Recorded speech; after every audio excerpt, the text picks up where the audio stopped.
Have you noticed something strange about the 2026 FIFA World Cup? For decades, the World Cup had just 64 matches. It was simple, easy to follow. Everyone understood it. Now, suddenly, it's 104 matches. Wait, what happened? Did FIFA just decide to make the tournament longer? Is it only about making more money? Smart reason behind it. The answer is much more interesting than most people realize. And once you understand the new format, the number 104 makes perfect sense. Let's break it down.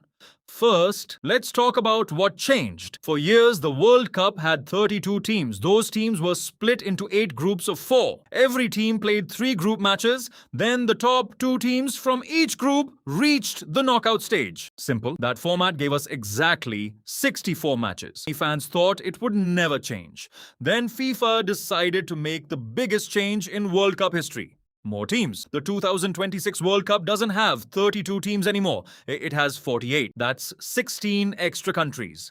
Which means more players, more fans, more stories, and sounds great, right? Well, not so fast. Because adding teams creates a huge math problem. You can't just squeeze 16 extra teams into the old schedule.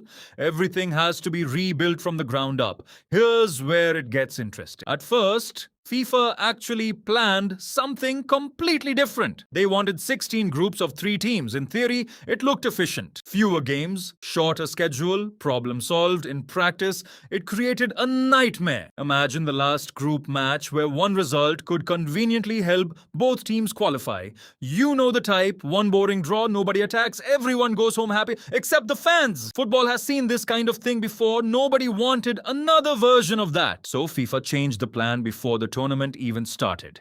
Instead of groups of 3, they went with 12 groups of 4. Yes, 12 separate groups. Every team still plays 3 group matches. Group stage alone explodes from 48 matches to 72. We're already way past the old tournament. We're not even in the knockout rounds yet. Now comes the next twist. With 12 groups, who qualifies? The top 2 teams from every group move on. That's 24 teams. But 24 isn't a nice number for a knockout bracket. This sounds simple. It isn't. Knockout tournaments love powers of 2, 16, 32, 64, 24 doesn't fit. So FIFA came up with another solution. The 8 best third-place teams also qualify. Have 32 teams in the knockout stage. Problem solved, sort of, but there's one extra round now. Instead of starting with the round of 16, the tournament starts with the round of 32. That single extra knockout round adds 16 more matches, and suddenly the total climbs all the way to 104. That's a huge jump from 64. So why would FIFA do all this? Well, there are a few reasons.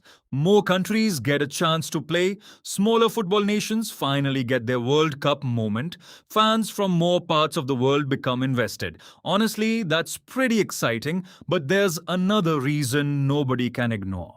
More matches mean more tickets, more TV broadcasts, more sponsorships, more attention, and yes, more money.